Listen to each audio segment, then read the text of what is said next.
जय माता दी दोस्तों यारो, ओम उमा महेश्वराय नमः। आप सभी को हरतालिका तीज की हार्दिक शुभकामनाएं। आज की इस वीडियो में आप जानने वाले हैं हरतालिका तीज की पूजा विधि के बारे में। किस प्रकार से इस दिन पूजा की जाती है, कितनी बार पूजा की जाती है, पूजा का विधान क्या है, कौन सी बातें आपको इस दिन जरूर से ध्यान में रखनी चाहिए। अगर किसी महिला को इस दिन पीरियड्स हो जाते हैं तो पीरियड्स में आप पूजा कैसे कर सकते हैं और इस व्रत का पालन कब किया जाता है, ये सारी बातें आज के इस वीडियो में आप जानेंगे। हरतालिका तीज का व्रत हर साल भाद्रपद मास के शुक्ल पक्ष की तृतीया तिथि को मनाया जाता है। मान्यता है कि इसी दिन देवी पार्वती ने भगवान शिव को कठिन तपस्या के बाद पति रूप में प्राप्त किया था। सभी सुहागिन महिलाओं के बीच में यह व्रत बहुत ही खास होता है, क्योंकि इस व्रत को एक तो बहुत ही कठिन नियमों के साथ रखना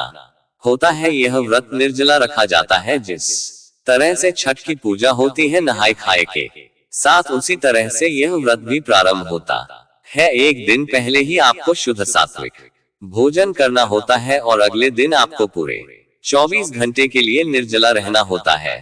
हालांकि कुछ विशेष परिस्थितियों में इस व्रत को आप जल और फल दोनों के साथ में भी रख सकते हैं। जैसे कि कई बार परिस्थितियां ऐसी होती है कि कोई प्रेग्नेंट लेडी हो या स्वास्थ्य ठीक ना हो, तो ऐसी स्थिति में भी आप इस व्रत को जल और फल के साथ रख सकते हैं। लेकिन आपको जिस तरह का भी व्रत रखना होता है, उसका संकल्प आपको सुबह के समय जरूर लेना होता है। फिर दिन भर उसी तरह के नियमों का पालन करना चाहिए, क्योंकि निर्जला रखने से दिन भर में हो सकता है आपको बहुत ज्यादा वीकनेस हो जाए। तो इन सबसे बचने के लिए आपको क्या नहीं करना है, यह बातें भी आपको बताएंगे। अगर आप हरतालिका तीज की पूजा विधि के बारे में, पूजा के शुभ मुहूर्त के बारे में जानना चाहते हो, तो उसकी वीडियो भी हमारे चैनल भक्ति में शक्ति 8824 पर अपलोडेड है, जिसमें आपको पूजा के तीनों शुभ मुहूर्त के बारे में बताया जाएगा। क्योंकि हरतालिका तीज की जो पूजा होती है वह दिन में सुबह और शाम तो होती ही है। एक तो मुख्य पूजा होती है शाम को प्रदोष काल के समय, जिस समय व्रत की कथा पढ़ी और सुनी जाती है। लेकिन सुबह के समय जब आप संकल्प लेते हैं तो उस समय पूजा की जाती है। तीसरी पूजा होती है अगले दिन जब आप व्रत खोलते हैं। तो व्रत खोलने का शुभ मुहूर्त क्या है, इसकी जानकारी हमारे चैनल पर अलग से अपलोडेड है, आप उस वीडियो को जरूर देख लीजिएगा। अब बात आती है कि इस व्रत को कैसे रखना चाहिए, पूजा विधि क्या है। तो देखिए, हरतालिका तीज के लिए जो भी आवश्यक पूजन सामग्री है वह आपके पास होनी चाहिए। एक दिन पहले ही आप सुहा की जो भी सामग्री है, जो भी सिंजारा देना होता है, सिंजा में बायना देना होता है, जैसे सुहाग की सामग्री और वस्त्र वगैरह, या आपकी जैसी भी सामर्थ हो जो भी आप देना चाहे, सुहाग की सामग्री जरूर देनी चाहिए। दक्षिणा जरूर रखनी चाहिए। इसके अलावा आप वस्त्र दे सकते हैं, कुछ भी गिफ्ट करने वाली चीजें दे सकते हैं, और वह भी आप पहले ही लाकर रख ले। सुहाग की जो भी सामग्री आप लेकर आए, अच्छे से चेक कर ले, कोई भी चीज टूटी हुई ना हो, खराब ना हो। और आपको इस व्रत के लिए बालू चाहिए होती है। बालू हमेशा नदी तालाब के आसपास की जगह से लानी चाहिए और उसमें गंगाजल मिलाकर ही आपको मूर्तियां बनानी चाहिए। इस दिन भगवान गणेश की, भगवान शिव शंकर की और मां पार्वती जी की मूर्ति बनाकर इनकी की गणपति भगवान को सिंदूर का तिलक, देवी पार्वती को सिंदूर का तिलक और भोलेनाथ को चंदन का तिलक लगाया जाता है। भोलेनाथ को सफेद फूलों की माला, गणपति भगवान को और देवी पार्वती को लाल फूल अर्पित किए जाते हैं। आज की पूजा में आपको चौकी जरूर लगानी चाहिए। एक साफ चौकी पर साफ पीला या लाल वस्त्र बिछाकर उसके ऊपर ही मूर्तियों को स्थापित करके आपको पूजा करनी चाहिए। अगर हो सके तो कलश की स्थापना भी आप कर सकते हैं। यदि ऐसा संभव ना हो तो बिना कलश की स्थापना के भी आप पूजा कर सकते हैं। जिन लोगों के पास मिट्टी की मूर्तियां नहीं हो, ना बना पाए हो, तो आप तस्वीर की पूजा भी कर सकते हैं। शाम को आपको तस्वीरों को भी स्नान कराना होता है। किस प्रकार की, आप एक लोटे में, तांबे के लोटे में आप जल भर ले, शुद्ध गंगाजल उसमें रख सकते हैं। उसमें आप फूल डालकर सामने एक बर्तन रखकर मन में यह भाव करते हुए कि आप सबसे पहले विघ्न आता भगवान गणेश को, फिर भोलेनाथ को और माँ पार्वती जी को स्नान करा रहे हैं। उन पर छींटा देते हुए आप उस पात्र में जल डालते रहिए। इस प्रकार से आप मूर्तियों का स्नान करा देंगे। अगर आपने मिट्टी की मूर्तियों का स्नान कराना है तो आप उन पर भी इसी तरह से स्नान कराएं और फिर जो ये पात्र में रखा हुआ जल है इसे आप अपने घर में या आसपास जो भी गमले आपके हो उन पर आप विसर्जित कर सकते, उनमें विसर्जित कर सकते हैं। लेकिन ये जल आपको तुलसी जी के पौधे में नहीं डालना चाहिए। अब आपको प्रार्थना करनी चाहिए कि हे गणपति महाराज, हे भोलेनाथ, हे देवी माँ, आज मैंने हरतालिका तीज का व्रत रखा है। अब आप कृपया यहाँ पर पधार कर मेरी यह पूजा, मेरा यह उपवास स्वीकार कीजिए। इसके बाद आपको अग्नि देवता का आह्वान करके दीपक जलाना चाहिए। अगर आपने कलश की स्थापना की है तो कलश में स्थापित सभी नवग्रहों का आपको ध्यान करके उनका पूजन भी करना चाहिए। मूर्तियों को आप तिलक लगाएं, उनका श्रृंगार करें, उन्हें वस्त्र अर्पित करें। आज आपको भगवान शिव को जनेऊ अर्पित करना चाहिए, भगवान गणेश को जनेऊ अर्पित करना चाहिए और माँ पार्वती को श्रृंगार की सामग्री अर्पित करनी चाहिए। श्रृंगार की जो भी आवश्यक सामग्री है वह देवी माँ को छुआ कर आप उन्हें एक तरफ रख दीजिएगा और बाद में इसका दान आपको कर देना होता है। दान आप आसपास मंदिर में जो भी पुजारिन होती है उन्हें दे सकते हैं, या आप यदि सुहागिन है तो इस सामग्री को आप खुद भी बाद में इस्तेमाल कर सकती है। मंत्रों का जाप करते हुए, जैसे कि ओम उमा महेश्वराय नमः, ओम नमः शिवाय और गणपति भगवान की पूजा करते समय ओम गम गणपति नमः इस मंत्र का जाप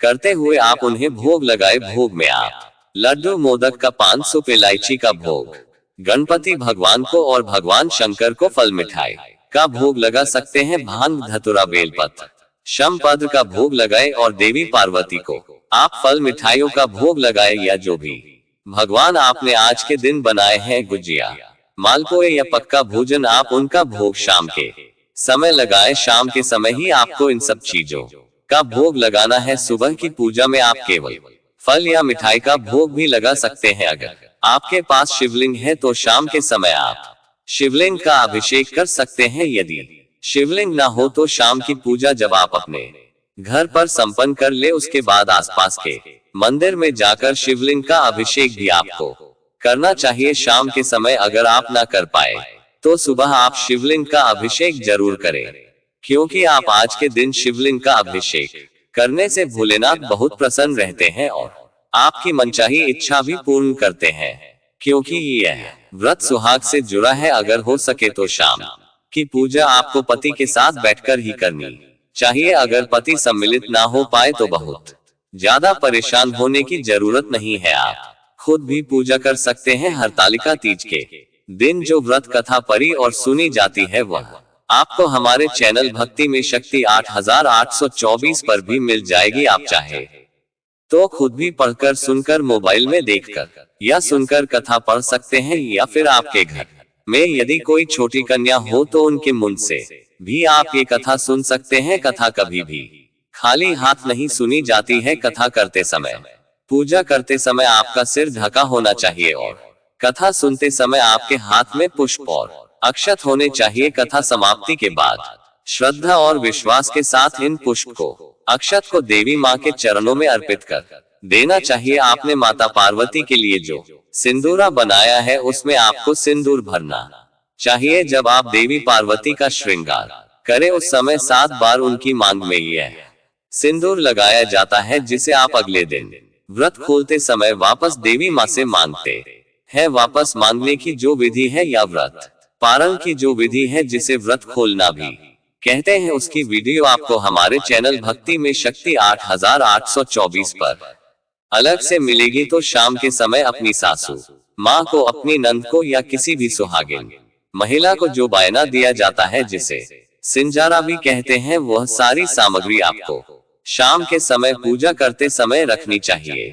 बायना जिसे कि सिंजारा कहते हैं, उस सिंजा में आपको जो भी श्रृंगार की आवश्यक चीजें हैं, जैसे चूड़ी, बिंदी, नेल पॉलिश, सिंदूर, महावर और इसके अलावा आप जो भी गहने आदि देना चाहते हो वह भी आप दे सकते हैं। चूड़ी, बिंदी के साथ पायल बिछे भी दे सकते हैं आप। इसके अलावा जो भी वस्त्र है, कुछ भी आप गिफ्ट करने वाली चीजें हैं वह भी रख सकते हैं, साथ में कुछ फल या मिठाई और दक्षिणा जरूर रखे। कोई भी दान हो, कोई भी वायना हो, बिना दक्षिणा के वह अधूरा ही रहता है। तो आप जिन भी महिला को ये सिंजारा देंगे उनके चरण छूकर उनका आशीर्वाद भी जरूर ले। कई बार आजकल न्यूक्लियर फैमिली होने के कारण लोग पति पत्नी एक साथ ही रहते हैं, साथ में बाकी फैमिली नहीं रहती है। तो ऐसे में यदि आपकी सासू माँ, आपके नंद आपके आसपास नहीं है, आपके साथ नहीं रहते हैं, तो आप ये सामग्री को उठाकर रख दे। उसके बाद आप किसी भी जब भी आपको लगे कि आप देने की स्थिति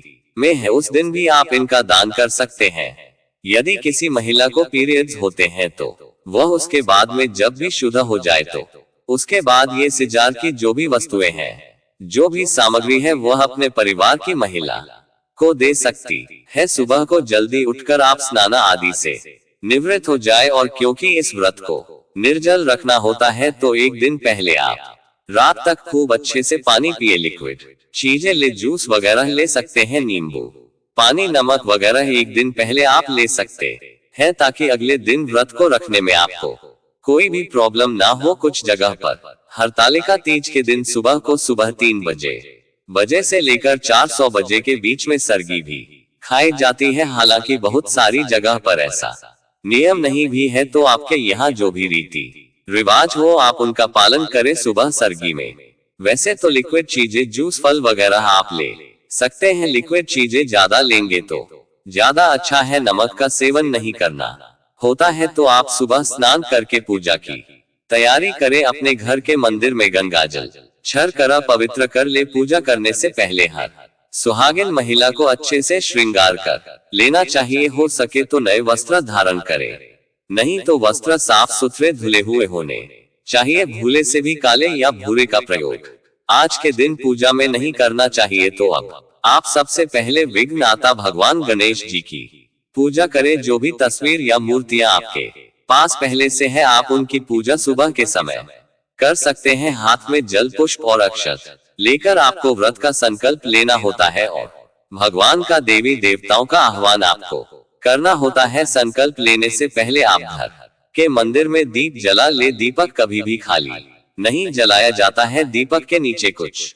पुष्प या अक्षत आप जरूर रखें। उसके बाद ही दीपक जलाए। घी का दीपक जलाना चाहिए। अगर घी का दीपक जलाना आपके लिए संभव ना हो तो आप तेल का दीपक भी जला सकते हैं, क्योंकि भगवान की पूजा करने का अधिकार सब रखते हैं, चाहे वह निर्धन हो या अमीर हो। तो आप सुबह दीपक जलाने के बाद हाथ में जल या पुष्प लेकर व्रत का संकल्प इस प्रकार ले कि हे विघ्नकर्ता गणेश, हे भोनाथ, है माँ पार्वती, आज मैं हरतालिका तीज का व्रत रखने जा रही हूँ। इस व्रत को मैं निर्जला या फिर आपको जिस तरह का भी संकल्प लेना है कि फलाहार और जल के साथ, उस तरह का आपको में ध्यान करके संकल्प लेना है। फिर माता से कहना है कि हे देवी माँ, मैं अपने सुहाग की रक्षा करने के लिए आज इस व्रत को धारण करूंगी। मेरी प्रार्थना है कि आप सभी देवी देवता यहाँ पर पधार कर मेरे इस व्रत पूजन को स्वीकार करें। आज इस व्रत को रखने में मुझे किसी प्रकार की कोई बाधा ना हो, ऐसा आशीर्वाद आप मुझे प्रदान करें। फिर आप संकल्पित जल, पुष्प, अक्षत को देवी के चरणों में अर्पित कर दे। सुबह की पूजा में आपको बहुत ज्यादा यदि समय का अभाव है तो आप नॉर्मल तरीके से भी कर सकते हैं। संकल्प जरूर लेना होता है। हो सके तो व्रत की कथा सुबह भी पढ़े और आरती करके मंत्रों का जो भी जाप आपको करना है, जैसे ओम उमा महेश्वराय नमः, ओम नमः शिवाय और गणपति भगवान के मंत्रों का जाप। तो जिस तरह उनकी पूजा पहले की जाती है, उसी तरह मंत्रों का जाप भी पहले करना चाहिए। अगर समय हो तो शिव रुद्राष्टक का पाठ पर या सुन सकते हैं शिव चालीसा का पाठ करके सबसे अंत में कपूर जलाकर आरती करके क्षमा याचना करके ये व्रत प्रारंभ किया जा सकता है। यदि किसी को पीरियड्स होते हैं तो आप अपने परिवार की किसी अन्य महिला से यह पूजा करवाए। आप बस दूर से बैठकर उन सब पूजा में सम्मिलित होते रहे। वही पूजा आपको मन में करनी है जो कि किसी और से आप करवा रहे हैं। मन में आप आरती भीगा सकते हैं। आराम से आप सच्चे मन से, प्रसन्न मन से, पूर्ण विश्वास के साथ यह पूजा कर सकते हैं। पूजन सामग्री को आपको हाथ नहीं लगाना है। दिन भर आप उपवास रखे, 16 श्रृंगार करके रह, अगर पति घर में है तो उनके पैर छूकर उनका आशीर्वाद प्राप्त करें। घर में जितने भी बड़े बुजुर्ग हैं, सासू माँ ससुर जी, सबके पैर छूकर आपको सुबह आशीर्वाद उनका ना चाहिए। और आज के दिन आपका घर का माहौल बहुत ही शांत रहना चाहिए।